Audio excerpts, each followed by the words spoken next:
It's amazing to be here with you all. I know some of you may know me, some of you don't. My name is Sheun, Dr. Sheun, and here in Dartford, I've been in Dartford for about 6 going on 7 years. In fact, it's going to be 7 years in April. And I believe that we've been having this conversation of having a platform to bring women together here in Dartford. And I've been on the case with Jeremy, saying, let's do something. And this year, I went to him again and said, do you know we can actually just put a little event together, just have a hangout in the evening for women in Dartford. Everybody celebrates it. I've done this for a couple of boroughs, and what we do really is get women together. People that have been doing things, because I know in so many cases we're in our houses, right? The women, we have the children. If you don't have the children, you have maybe a major carer for somebody.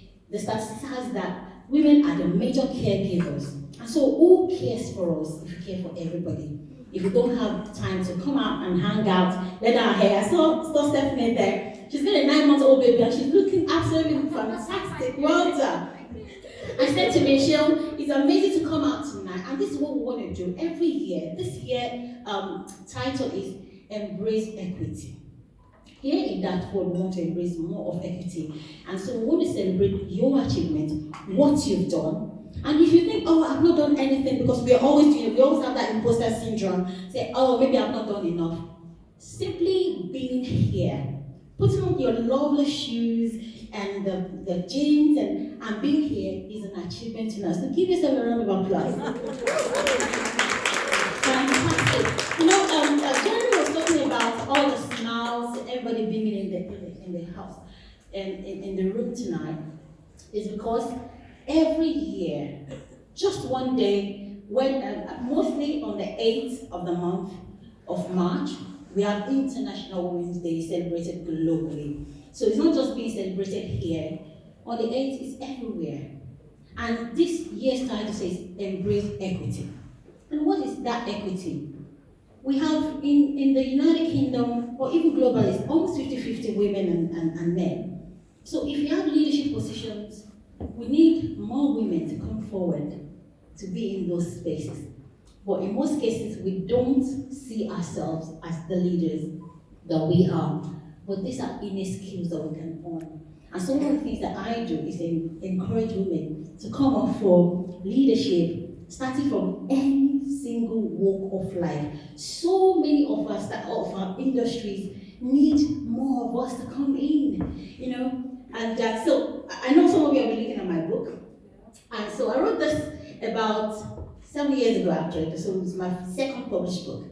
My first book I did with a couple of ladies, and this one, when I was going through, when I wrote this book, my children was still very young. I couldn't work full-time. I actually had to pull out from full-time work because I wanted to focus on helping my children get ingrained into this community, because I only had my daughter, Nico, hi!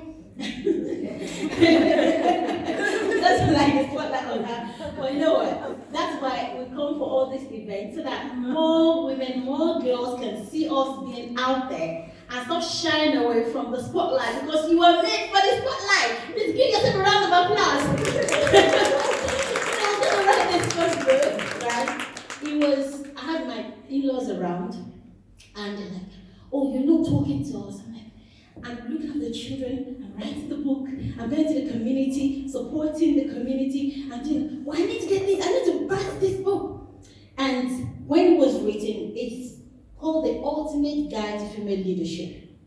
And what it does help you do is use the soft skills to actually translate into the corporate or into any industry that you work in, because you already have it. How many of us have children in the room? So you know what it means to manage conflicts. Conflict management, we are excellent at it. Because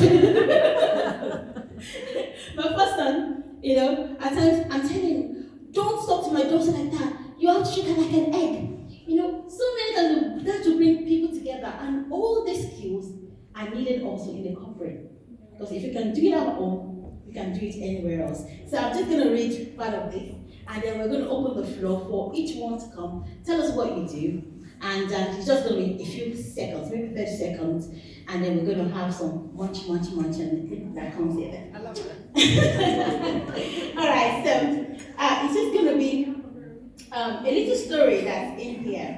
Oh my God, my glasses. See, I need to grab my glasses. Excuse me.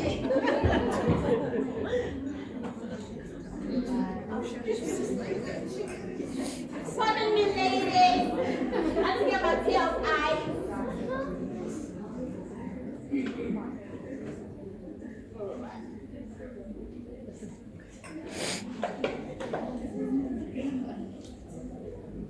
Well, I got it.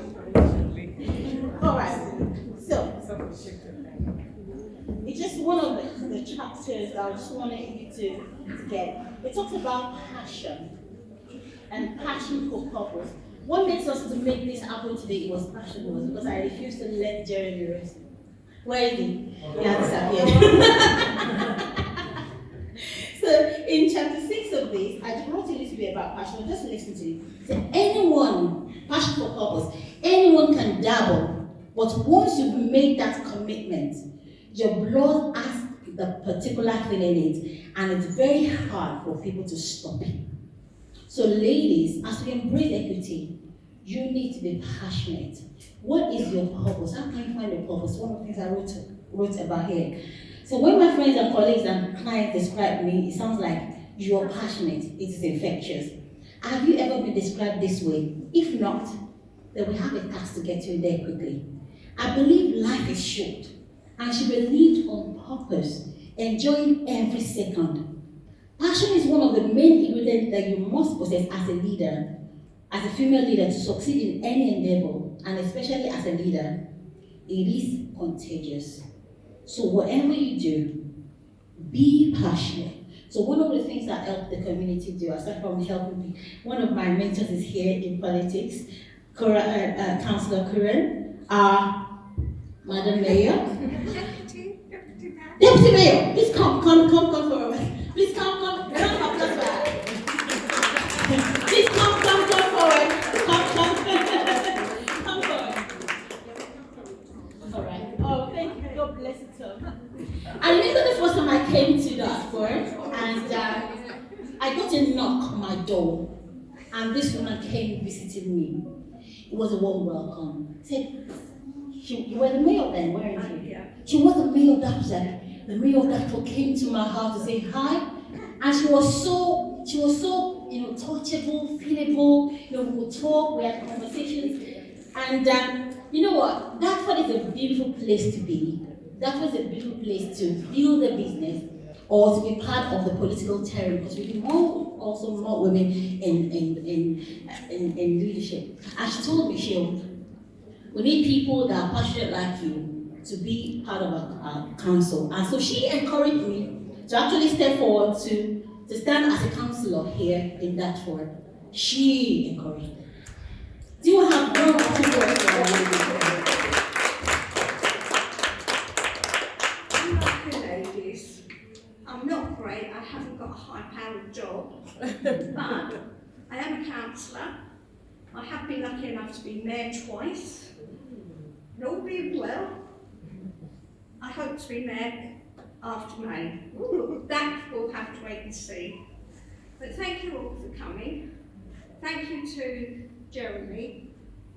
He does so much for everybody in Dartford.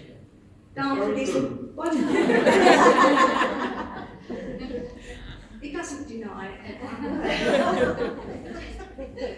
But it's great to see everybody here, and hopefully, like all the events we've had, it'll grow bigger and bigger. They normally do. But stick with it. Stay with what you believe. Fight for it. And hopefully we'll have this one as another one of our councillors after May.